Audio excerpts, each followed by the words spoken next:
Siapa pencetus Yesus merupakan Tuhan yang menjelma menjadi manusia. Ajaran bahwa Yesus Kristus adalah Allah yang menjelma menjadi manusia pertama kali dicetuskan oleh para pemimpin gereja awal. Dengan pengajaran ini berkembang secara teologis seiring dengan waktu. Ajaran ini disebut inkarnasi, yang berarti bahwa Tuhan, dalam pribadi Yesus Kristus, menjadi manusia sepenuhnya tanpa kehilangan sifat ketuhanannya. Pernyataan teologis yang menguatkan ajaran ini terjadi pada Konsili Nikea pada tahun 325 M, yang diselenggarakan untuk menghadapi ajaran Arianisme. Arianisme adalah ajaran yang dipimpin oleh Arius, seorang imam dari Alexandria, yang menyatakan bahwa Yesus, meskipun merupakan anak Allah, tidak sepenuhnya Allah dan diciptakan oleh Allah Bapa. Konsili Nikea mengeluarkan pengakuan iman Nikea, yang menegaskan bahwa Yesus Kristus adalah Allah dari Allah, terang dari terang, Allah yang sejati dari Allah yang sejati dalam bahasa Yunani, homoousios dengan Bapa.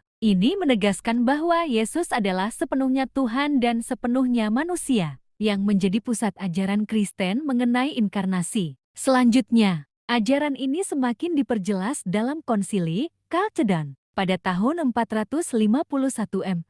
Konsili ini mengeluarkan sebuah pernyataan yang menegaskan bahwa Yesus Kristus adalah satu pribadi dengan dua kodrat, yaitu kodrat ilahi dan kodrat manusiawi yang tidak tercampur atau berubah, tetapi tetap bersatu secara sempurna dalam satu pribadi. Pernyataan Konsili Chalcedon, kami mengajarkan satu dan sama Kristus, anak yang terlahirkan, Tuhan yang terlahirkan, yang sepenuhnya Allah dan sepenuhnya manusia, dengan jiwa rasional dan tubuh yang sepadan dengan Bapa dalam ketuhanan dan sepadan dengan kita dalam kemanusiaan. Dengan demikian, ajaran mengenai Yesus yang menjelma menjadi manusia dikuatkan melalui Konsili Nikea dan Konsili Chalcedon, yang menetapkan pemahaman bahwa Yesus Kristus adalah sepenuhnya Allah dan sepenuhnya manusia dalam satu pribadi. Konsep ini sangat mirip dengan kisah-kisah agama pagan yang masuk ke dunia Kristen tentang dewa-dewa yang menjelma menjadi manusia. Seperti ada sinkritisme agama,